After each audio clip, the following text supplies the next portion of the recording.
Hello guys, welcome back to Krishna classes. आज हम लोग पढ़ने जा रहे हैं ट्रांसपोर्ट इन ह्यूमन बींग्स।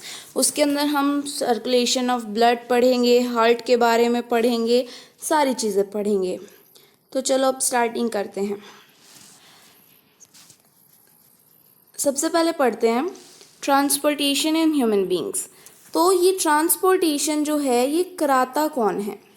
ये हार्ट कराता है। किस चीज़ का फ्लो कराता है? मतलब हार्ट तो ट्रांसपोर्ट करा रहा है, लेकिन वो ट्रांसपोर्ट किस चीज़ का कराता है? वो ब्लड का ट्रांसपोर्ट कराता है, और इसी चीज़ को सर्कुलेशन कह देते हैं। सर्कुलेशन मतलब ब्लड का फ्लो होना ब्लड वेसल्स के अंदर, वो भी हार्ट के थ्रू। इस चीज़ को सर्कुलेशन कहते हैं। एक होता है ओपन सर्कुलेटरी सिस्टम और दूसरा होता है क्लोज सर्कुलेटरी सिस्टम। ठीक है, तो हम लोग पहले पढ़ते हैं ओपन सर्कुलेटरी सिस्टम। तो ओपन सर्कुलेटरी सिस्टम में हमारा क्या आता है?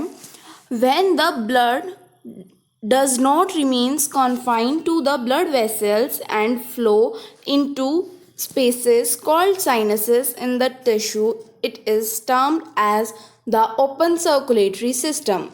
मतलब कि जो ब्लड होता है वो हमारी ब्लड वेसल्स में फ्लो होने की बजाय वो ओपन स्पेसेस में फ्लो करता है, जिसे हम साइनसेस कहते हैं टिश्यूज़ में। तो क्या होता है कि इसके अंदर कैपिलरीज फॉर्म नहीं होती हैं। ठीक है, इसके एग्जाम्पल्स में जैसे इन्वर्टिब्रेट्स में आ जाता है आर्थ्रोपोड्स, तो इसके आर्थ्रोपोड्स में भी prawns, crabs, lobsters, insects, spiders, ये सब चीज़ें आ जाती हैं। और इंसेक्ट्स में भी जैसे कॉकरोच आ गया। ठीक है, मोलस्कस, सारे मोलस्कस नहीं होते हैं ओपन सर्कुलेटरी सिस्टम के। जैसे कुछ मोलस्कस ओपन सर्कुलेटरी सिस्टम के एग्जाम्पल होते हैं, जैसे स्नेल्स, ऑयस्टर्स, क्लैम्स। ठीक है, ये सब। अब आता है closed circulatory system. When the blood remains confined to the blood vessels it is called circulatory system. Means जो ब्लड होता है वो किस में फ्लो करता है? ब्लड वेसल्स में ही फ्लो करता है, और वो क्या बनाता है? कैपिलरीज भी फॉर्म करता है। इसमें जैसे इन्वर्टिब्रेट्स में एनालीड्स आ गए, उसके एग्जाम्पल में जैसे अर्थवॉर्म हो गया। मैंने मोलस्कस इसलिए कहा था कि सारे मोलस्कस ओपन सर्कुलेटरी सिस्टम में नहीं आते, क्योंकि मोलस्कस क्वाइड जो हो गया वो क्लोज सर्कुलेटरी सिस्टम में आता है। इसके और एग्जाम्पल हो गए ऑल वर्टिब्रेट एनिमल्स। जितने भी वर्टिब्रेट्स होते हैं जैसे एवीज मीन्स बर्ड्स, रेप्टाइल्स, ये सारे किस में आते हैं? क्लोज सर्कुलेटरी सिस्टम में आते हैं। अब मैंने कहा ऑल वर्टिब्रेट्स, तो अब हम एक बार फिशेस को पढ़ेंगे।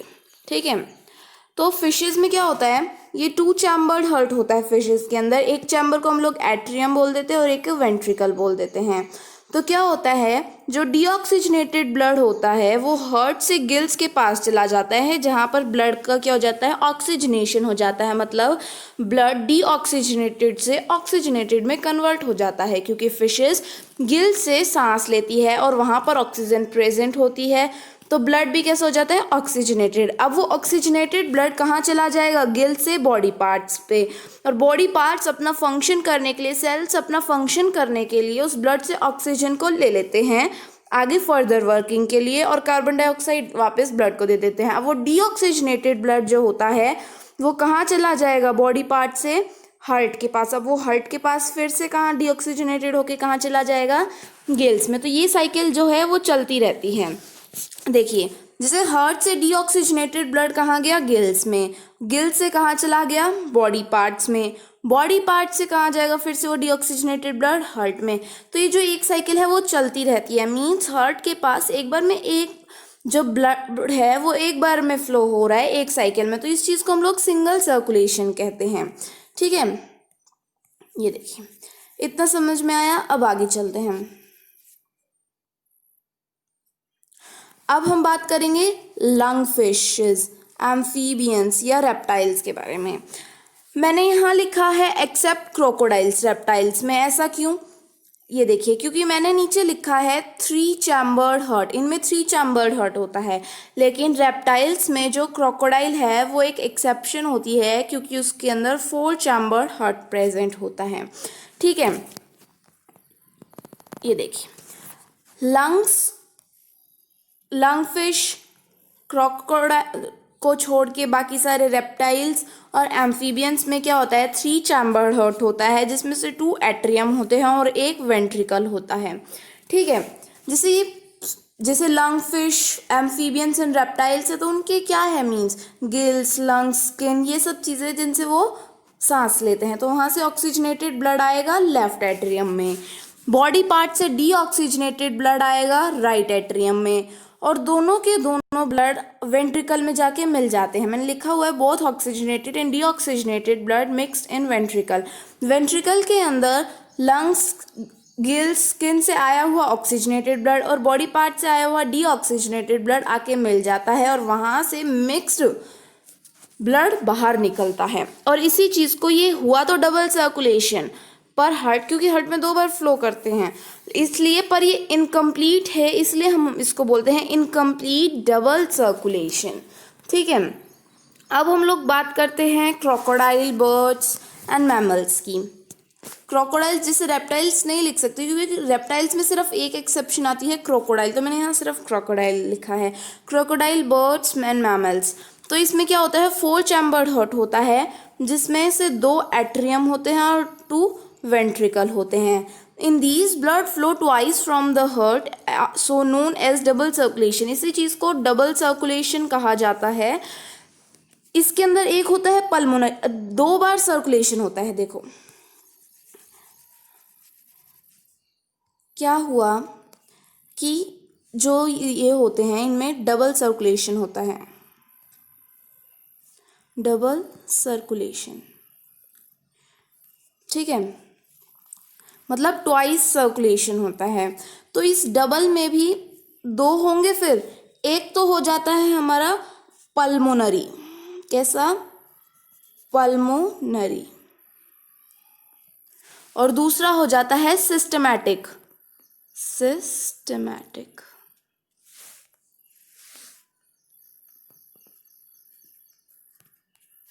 दो सर्कुलेशन होते हैं। ठीक है, इस चीज़ को ही हम लोग आगे मतलब डिटेल में पढ़ने वाले हैं, तो इसके बारे में अभी मैं ज़्यादा आप लोगों को कुछ नहीं बता रही हूँ कि पल्मोनरी सर्कुलेशन क्या होता है या सिस्टमैटिक सर्कुलेशन क्या होता है। और इसमें भी डबल सर्कुलेशन में जैसे हमने पढ़ा था, फिर वो हार्ट में गया, लेफ्ट एट्रियम, वो सब, वो अगर हम अभी पढ़ेंगे बिना डायग्राम के तो हमें इतना अच्छे से समझ नहीं आएगा, इसलिए हम उसे आगे ही पढ़ेंगे। बाकी डबल सर्कुलेशन मैंने बताया है कि उसमें 2 होते हैं, एक होता है पल्मोनरी सर्कुलेशन और एक होता है सिस्टमैटिक सर्कुलेशन। अब हार्ट पे आते हैं।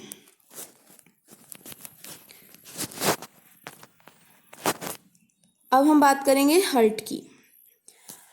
हार्ट के पहले शुरुआत वेट से करते हैं। हम लोग जानते हैं, पढ़ते भी हैं कि जो हार्ट का साइज होता है वो हमारी जो हमारी मुट्ठी हम जो बांधते हैं उसके जितना होता है कम से कम।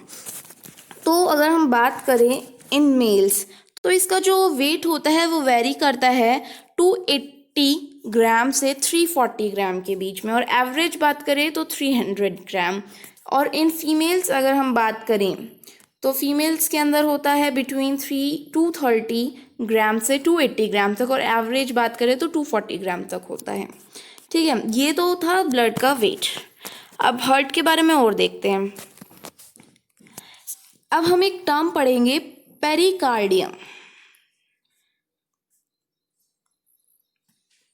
पेरिकार्डियम, ये इम्पोर्टेंट है, इसलिए मैंने जो कुछ इम्पोर्टेंट होंगे मैं उन्हें इस तरह से कर रही हूँ।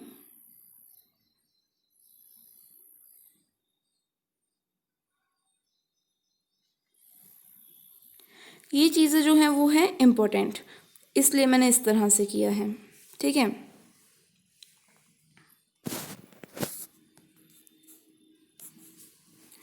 चलिए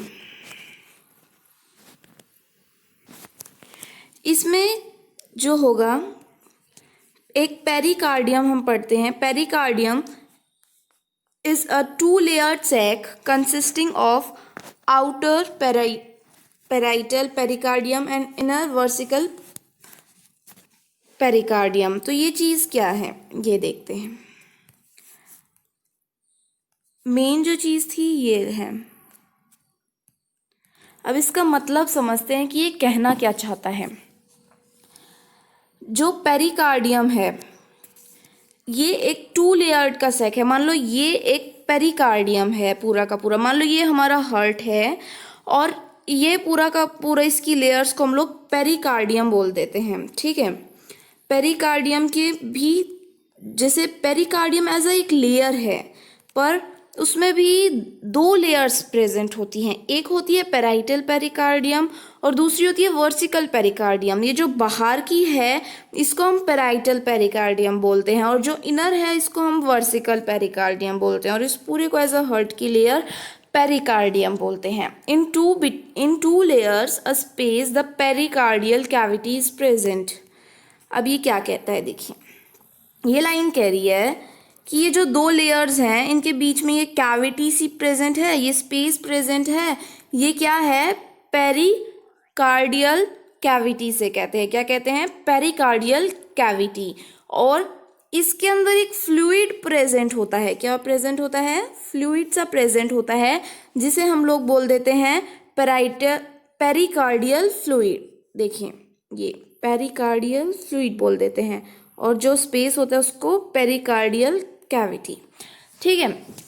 आई होप आपको इतना समझ आया होगा कि ये याद रखना है हमें कि ये क्या चीज़ें मैंने बताई हैं। पेरिकार्डियम, ये टर्म याद रखनी है। दूसरी पेराइटल पेरिकार्डियम क्या होता है, आउटर लेयर ऑफ हार्ट, और pericardium is known as parietal pericardium. Visceral pericardium is the inner one. The space between two layers is pericardial cavity। कहाँ पेरिकार्डियम यूज करना है, कहाँ क्या चीज़ यूज करने से याद रखना है, बस पेरिकार्डियम तो सब में लगना है। और पेराइटल और वर्सिकल ये बाहर और अंदर को शो करता है।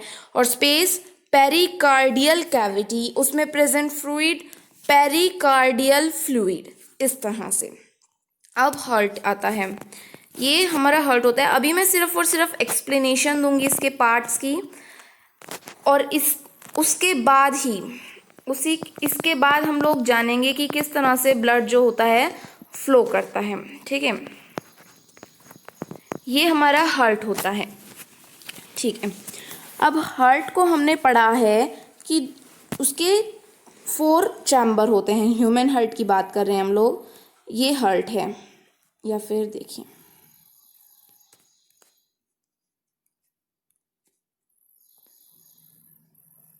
This is the heart. ये कैसे हो गया, 4 वो हो गए, मान लीजिए एज ये हार्ट है। तो अब क्या हुआ कि ये जो होगा ना, ये इसको हम लोग बोलते हैं राइट एट्रियम। Right atrium. ये वाला जो होगा इसको हम लोग बोलेंगे लेफ्ट एट्रियम, ठीक है। ये वाला जो होगा इसको हम लोग बोलेंगे राइट वेंट्रिकल, और ये वाला क्या बोलेंगे, लेफ्ट वेंट्रिकल, ठीक है। इसमें कुछ वेल्व्स वगैरह भी प्रेजेंट होते हैं, हम उनको भी साथ साथ जानेंगे और हर एक टर्म को जानेंगे। देखिए ये जो रीजन है, this is the right atrium. इससे नीचे वाला राइट वेंट्रिकल, ये वाला लेफ्ट एट्रियम और ये वाला लेफ्ट वेंट्रिकल, ठीक है। इतना समझ में आया। आगे चलिए। अब ये एक वेन आती है, इसको हम बोलते हैं इंफीरियर वेना केवा, ठीक है। और ये आती है सुपीरियर वेना केवा। ये जो होती है वेना केवा, ये दोनों क्या करती हैं, जैसे नाम से ही पता चलता है, वेन्स हम लोग पढ़ते हैं, जो वेन्स होती हैं वो डीऑक्सीजनेटेड ब्लड कैरी करती हैं। एक्सेप्शन हम आगे पढ़ेंगे। तो सुपीरियर वेना केवा मतलब वो हमारे हार्ट से ऊपर के पार्ट्स, जैसे हमारा फेस, आईज, नोज वगैरह, ब्रेन के पास से डीऑक्सीजनेटेड ब्लड को लाती है। और इंफीरियर वेना केवा हार्ट से बिलो मीन्स हमारे एब्डोमिनल कैविटी और हमारे लेग्स वगैरह नीचे से, मतलब ब्लड डीऑक्सीजनेटेड ब्लड लाती है नीचे के टिश्यूज से, ठीक है। ये कहाँ आके मिलती हैं, ये नीचे से आ रही है पर ये बाद में आके दोनों की दोनों राइट एट्रियम में ही मिलती हैं, ठीक है। फिर ये दो आर्टरीज है जो रेड से शो हो रही हैं, ये आर्टरीज हैं, और जो ब्लू से शो होती हैं वो क्या हैं, वेन्स है। अब ये जो ब्लड होता है ना, लेफ्ट आर्ट्रियम से राइट वेंट्रिकल में चला जाता है। राइट वेंट्रिकल में। अभी यहाँ पे अपने वेल्व पढ़ना है, ठीक है। ये वेल्व कौन सा होता है, इसको हम बोलते हैं ट्राइकस्पिड वेल्व। मतलब ब्लड एक बार राइट वेंट्रिकल में चला गया तो ये वेल्व हेल्प करता है कि वो दोबारा राइट एट्रियम में ना जाए, ठीक है, किसी भी वजह से। तो यहाँ जो वेल्व प्रेजेंट होता है उसको हम बोलते हैं tricuspid valve. Then right ventricle में ब्लड आया, देन वो ब्लड आकर कहाँ चला जाता है, पल्मोनरी आर्टरी के थ्रू। अभी मैंने कहा था जो ब्लू से शो होती हैं वो वेन्स है, but this is the exception.